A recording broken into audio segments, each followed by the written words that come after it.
Nebraska's transfer portal season is officially done. So in today's video, I'm going to go over my full analysis and breakdown of the Huskers 2025 transfer class. We're going to go over every single signee, what I expect from them, who are some of my favorites, who are guys who are under the radar, and we're going to overall preview every single one of these guys and what we can expect going into next year. So really quick, full analysis breakdown. Hit that like button if you're fired up. Also, if you're a diehard Nebraska fan and you're unsubscribed, what are you waiting for? Listen, we have the best family here on Husker YouTube, posting daily content, recruiting updates, breaking news. So join this family, hit that subscribe button. You will be thanking yourself that you did. But without further ado, let's get into it, going over my full analysis and breakdown of Nebraska's 2025 transfer class. The Huskers have 16 signees as of recording this video. They are about to add one or two more. We'll get into that as the video progresses, but we're going to go over every single player in detail, what they've done at previous stops, and what we can expect from them for the Huskers. So let's go to the offensive side of the football first, talking about our quarterback transfer. This is a big need for the Huskers. They needed a backup quarterback behind Dylan. I think they exceeded everybody's expectations with who they picked up. This, of course, was Marques Davila, former four-star quarterback, spent a year with Purdue, has all 4 years of eligibility remaining. I love Marques Davila. I think this is a future potential starting quarterback for Nebraska. Again, four-star coming out of high school, 6'3", 233 pounds. When you watch him on film, and I reacted to him a couple weeks ago on the channel, the first thing that you notice is his rocket arm. He could throw 60, 65, 70 yards, but not only that, he has phenomenal deep ball accuracy. Overall, a very smart quarterback, not necessarily a runner, but can make plays outside the pocket. We heard comparisons coming out of high school to Patrick Mahomes. We got Patrick Mahomes 2.0 and Dylan. We got Mahomes 3.0 and Marques Davila. So I really like this player. He was in line to get significant playing time at Purdue next year and perhaps even start, but he decided to go to a new place. And I think he truly believes that the development's better at Nebraska, and the money was a little bit better at Nebraska as well. So I really like Marques Davila. You also talk to people at Purdue and at his high school. They say that he's a stand-up individual. He's going to come here. He's going to work hard. And he's going to gain everybody's respect. He's not going to come in, thinking that he already has it. He's going to try to earn it. So really like Marques Davila.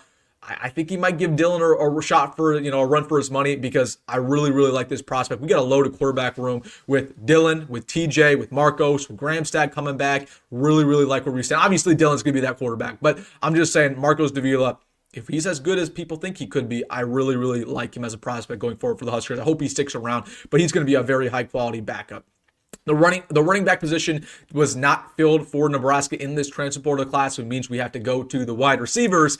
And man, oh man, the Huskers got a couple good ones. I want to get things started with, you already know who, Mr. Dane Key, coming out of Kentucky, one of the best wide receivers in all of SEC football. Nebraska beat out Georgia, Ole Miss, Illinois, and a couple other schools for his talent. So again, 6'3", 210 pounds, and 700 yards receiving last year for the Wildcats, was their wide receiver one.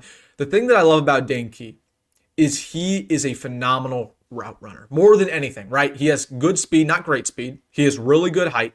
He can go up and get jump balls. He has good hands. That's all great. And he checks the box in a multitude of ways. But he is a great route runner. Doesn't matter if you got good speed if you can't get open. He can get open no matter what. So that's something Nebraska's lacked. Like, we had speed, we had height last year. We didn't have guys who could run good routes. Nobody could beat man coverage on our entire team. Isaiah Nair could not beat man coverage. Jamal Bangs could not beat man coverage. Dane Key can beat man coverage, and he's also good in zone coverage, finding that soft spot, getting open. So I really like Dane Key as a prospect. Kentucky, they were very sad to see him go. Has 1 year left. He's going to be a leader in this room. He's going to, try to put his best foot forward in order to get paid in the NFL draft next year. So this is an absolute quality addition by Nebraska, of course, following his wide receivers coach, DeKel Shorts. He's going to start next year at that wide receiver X spot. Feel really good about Dane Key. Then we go into one of my favorite signings in this Nebraska class, one of our earlier signings. This is Nyziah Hunter coming out of Cal. The second he entered the transfer portal, I tagged Matt Rhule on Twitter. I said, go get this guy. He's one of my favorite players in the country, and that's exactly what Matt Rhule did. Again, I compare this guy to Cal's Ja'Cory Barney. He was a redshirt freshman for them this year and absolutely popped off. 40 receptions, about 600 yards, 5 touchdowns. He's very quick. He can make plays after the catch. Really phenomenal hands. Also is a good route runner. Can block as well. So again, he just checks every single box. In my opinion, he's going to start at that wide receiver Z spot for the Huskers, but he can play X. Also has some height on him. So really like Nyziah Hunter, and he's a guy who's here for the long haul. He's 3 years of eligibility left. Really like this player. And again, our wide receivers next year, the starters, Dane Key, Nyziah, and then Jacory. Don't overthink it. Those are your guys. Nyziah Hunter, he might even be our best receiver next year. That's how high I am on this guy. Really, really like him. And Cal, they were sad to see him go. Then we made another splash, getting yet another Kentucky receiver. This is Hardley Gilmore, 4 years of eligibility remaining, very high 4-star coming out of high school. He played last year as a true freshman as a 17-year-old. Again, this was the crown jewel of Kentucky's wide receiver corps. This is the guy that couldn't afford to lose. Yeah, they lost Dane Key. He was phenomenal. He was their best player. But it hurts more when you lose a young talent, a guy that you're supposed to build around for the next couple of years. That's what Hardley Gilmore was to Kentucky. Nebraska snatched him up. This guy is incredibly talented against only 6 receptions, 153 yards, 1 touchdown. Pretty good for a 17-year-old true freshman. It should be noted, if he didn't get injured in the summer, he would have played the entire year. He would have had his red shirt burned. Thankfully for Nebraska, he's coming in with all 4 years left. But, I reacted to Hardley Gilmore's film. I'll have that posted sometime in the next month. But this is a guy who I like. When he plays like he's angry, man. He plays like he's mad at everybody. Like, he'll truck over people. He'll go up and get contested balls. He has really good speed. One of the faster guys in Florida. So I like Hardley Gilmore a lot as a prospect, somebody who I expect to be in the mix very early. When it comes to Hardley Gilmore, though, it's all about, can he completely commit to the game? Can he commit to the team? Can he put in the work? If he does all those things, I think he's going to be very successful. That's the only thing I'm worried about, as it is with every single wide receiver, right? They just got to commit to it. They got to trust the process, but I really like Hardley Gilmore. You can watch out for that film reaction because this dude's an absolute dog. Now, let's get to the O-line. Nebraska didn't sign a single tight end. Nebraska, as of recording this, only signed one offensive lineman, Isaiah Pritchett. Now, 6'6", about 330 pounds, former 5-star for Alabama. Started the majority of this season, I believe 12 of the 13 games for the Crimson Tide. Elijah Pritchett, he did struggle for Alabama. He absolutely struggled. But he was playing his incorrect position. He started off the year at left tackle. That's not where he should play. He moved to right tackle as the year progressed, and he got incredibly better. And he will start at right tackle for the Huskers. You know what? At the end of the day, with Elijah Pritchett, he will start. And I know people are saying, he's not going to start. He struggled. He gave up 31 pressures. It is what it is. But he has 2 years left. I think him struggling made him a better player. And if you can start at Alabama's a way better program than Nebraska. If you can start there, it's not even a question. You're going to start Nebraska. Nebraska does not have a better offensive line than Alabama. I do not see a world where Teddy Prohaska beats out Elijah Pritchett in camp. I just don't see a world. Elijah Pritchett will start for the Huskers. I think he'll struggle at times, but overall, I think he'll be a lot better than a player than what he was last year. And again, former 5-star, you feel good about that. So he'll start at right tackle. I know I've got some questions about that. And then another player who I'm going to mention in this video just because another player that Nebraska going on this O-line, Shiyazh Pete. Don't know what happens here. It looks like it's down in Nebraska and Michigan. If Nebraska were to land him, he'd be a left tackle starter. Again, I'll save my full analysis for if he commits. But again, as of recording this, has not committed. But Shiyazh Pete would be a really, really, really good pickup. All right, let's get to the defensive side of the football, going over my full analysis of that defense. Let's get to the D-line here with our first transfer portal get back in the start of December. Williams Nwaneri coming out of Missouri. So former 5-star prospect, only spent 1 year with the Tigers. Nebraska was heavily involved in his high school recruitment. Just watched him on film. The first thing that comes to mind is he's an athletic freak, right? Really long arms. That's something you want from a pass rusher. Very explosive off the line of scrimmage. Good swim move to get to the quarterback. He probably needs to put on a little bit of weight to this day.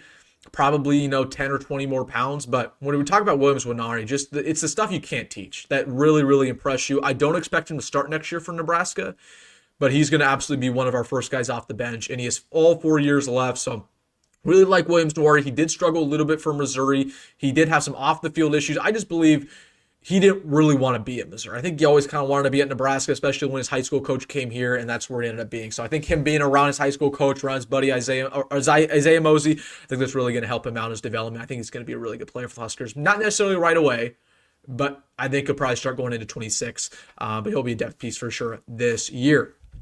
A couple other D-line additions. Jaylen George, a little bit of an under-the-radar one. Pretty early on, he committed coming out of East Tennessee State. Now, talking about Jaylen George, overall, I think this is a depth piece. I think it's a high upside get. The stats aren't necessarily impressive. I know some people were commenting about that, like only 1 sack, 34 tackles on the year, but he was first team all conference. His film was a lot better than his stats. He did a really good job getting the quarterback, had double-digit hurries. So I know he only has 1 sack, but we're talking about a guy who was an absolute game wrecker, just couldn't bring down the quarterback. Like, he got in the backfield.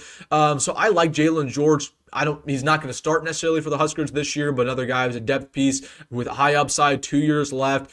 And it's clear what Matt Rhule's strategy was in the portal process this year. It wasn't about getting really, old 4-star, old 5-star guys from powerful programs. It was about getting contributors, about getting guys who produced at any level of college. That's what we get here in Jaylen George. So I think he's, a guy who honestly is sneaky athletic, 6'2", 265 pounds, probably needs to put on a little bit more weight.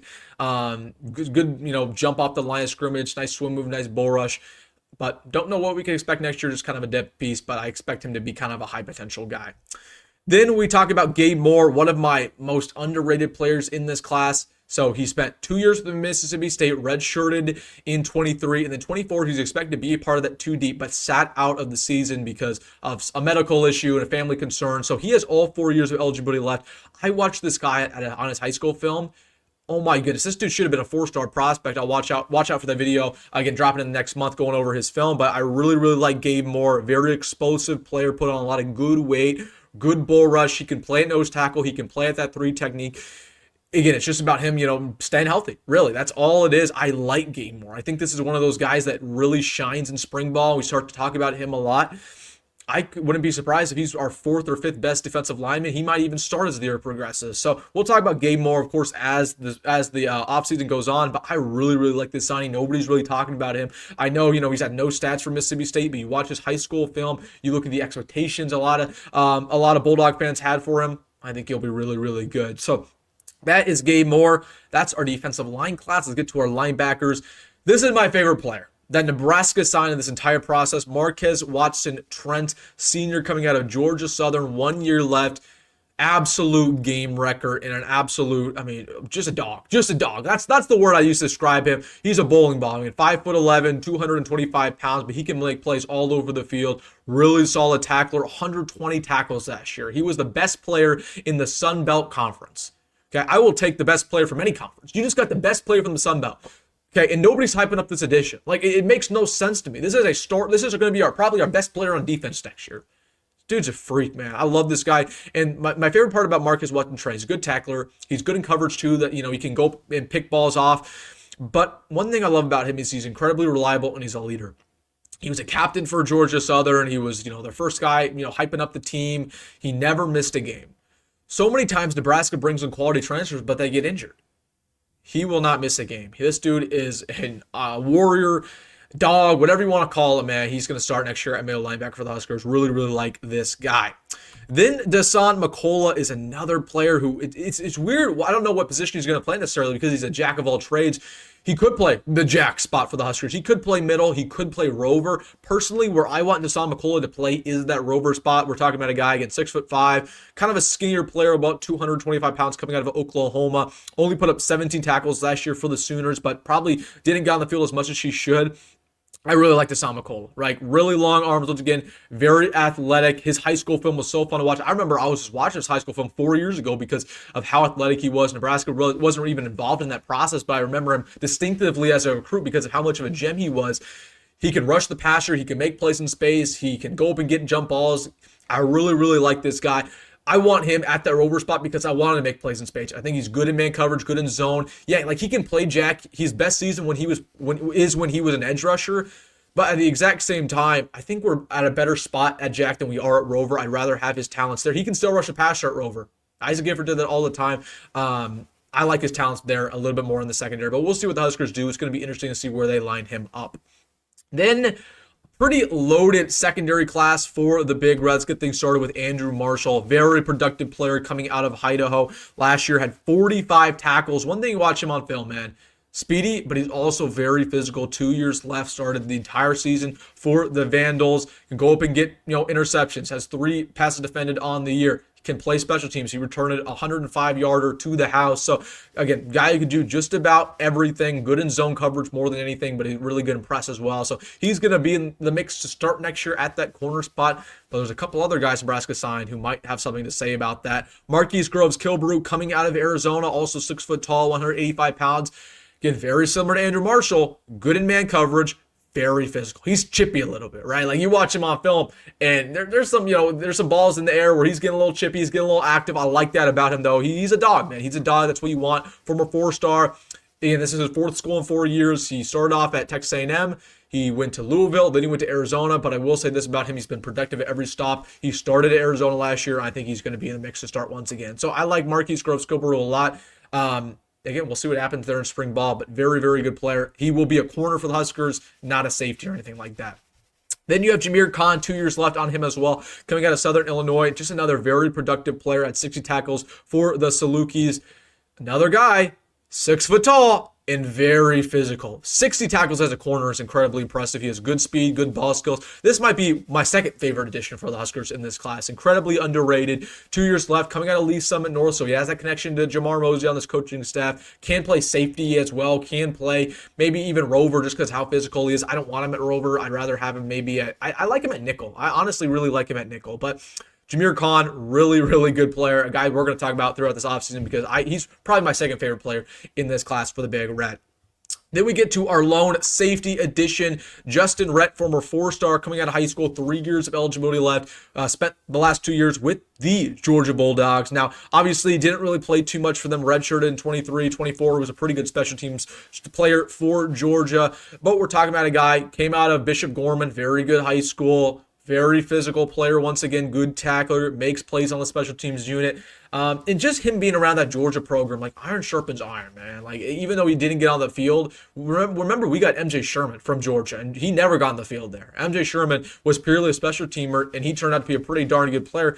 I look at the same way with Justyn Rhett. Like I don't know if Justyn Rhett plays right away in the secondary, but I feel good about him having 3 years left, and I know he's going to make an impact at least going into that 26 season. So Justyn Rhett, definitely a wild card. I wouldn't pencil him in to start, but like how physical he is. And pretty good in zone coverage as well, but good tackler more than anything. Then Nebraska had 2 special team signees. We'll talk about these guys really quick. Jack McCallister for Washington. This guy is just kind of Bushini 2.0, like really, really good punter. Washington fans were joking around there saying this was their best player. So I like Jack McCallister. Again, like no crazy analysis about this guy, right? He had a couple good punts down inside the 10, inside the 20. So I like Jack McCallister a lot as a punter. Just kind of reminds me of Bushini. He can be inconsistent at times, but overall, I think we got an upgrade, if not just kind of the same player, Bushini 2.0. But he only has 1 year left. That's the only downside. Ideally, I like to have a long-term solution there at punter. We're probably going to be looking for another portal addition there next year. But Jack McCallister, punter, transfer. And then one more, we got Kevin Gallic, long snapper. I think this is our first addition. This is our, or maybe not. I don't think he was our first transfer portal addition, but another guy with 1 year eligibility left coming in from New Hampshire. Supposedly top 5 long snapper in the portal. Again, I don't have an analysis for this guy. Yeah, I'm sure he's a good long snapper, right? But it was a position need going into this offseason. Nebraska got it filled in the portal. Kudos to the staff. All right, guys, that is my full analysis of Nebraska's 2025 transfer portal class. Man, was that a busy? I mean, we got 16 transfers. I cannot believe that. But we got some really high quality players. It's just about those guys staying healthy, having the right mindset, coming to Nebraska at a good weight, ready to learn the playbook, ready to get active and get significant playing time. If they do just that, I think we'll be looking at the best transfer class Nebraska's ever had. Hopefully, we have a lot of contributors there. I feel good about the wide receivers. I feel good about the linebackers we brought in. D-line's a question mark, O-line's a question mark. Secondary's pretty good as well. We'll see what happens in the summer. I'd imagine Nebraska maybe lands 1 or 2 transfers in the summer. I'm looking at the O-line spot, looking at the running back spot. But overall, very, very good transfer portal class for Nebraska. They absolutely improved the roster. We have a whole offseason to talk about how the roster improved, but very, very much like this transfer portal class. Going over my Super 6. Let's just go over my Super 6. I did this for, our 25 recruiting class. Let's do it for the transfer portal class. So what the Super 6 is, my 6 best players, the players that I like the most, who I expect to be instant impact. Number 1 is the linebacker coming in from Georgia Southern, Watson Trent. I mean, just an absolute stud. No question about that. Guy's going to start at linebacker. Number 2, I'm going to go with Dane Key. Number 3, Nyziah Hunter. Number 4, I'm going to go with Elijah Pritchett. I really think Elijah Pritchett is going to come alive with Nebraska, so I'm going to put him number 4. Number 5, I'm going to go to Dasan McCollough. And then number 6, I'm going to go to the secondary. Give me Jamir Conn. Because I really like Jamir Conn. You guys will see that in the next couple of weeks with my film reaction video. Like Jamir Conn. So, all right, that's my Super 6. Let me know your favorite transfer that Nebraska got down below in the comment section. Hey, if you made this far in the video, you know what to do. Hit that like button and subscribe. As always, folks, go McGrand. Go Matt Rhule. See you in the next one.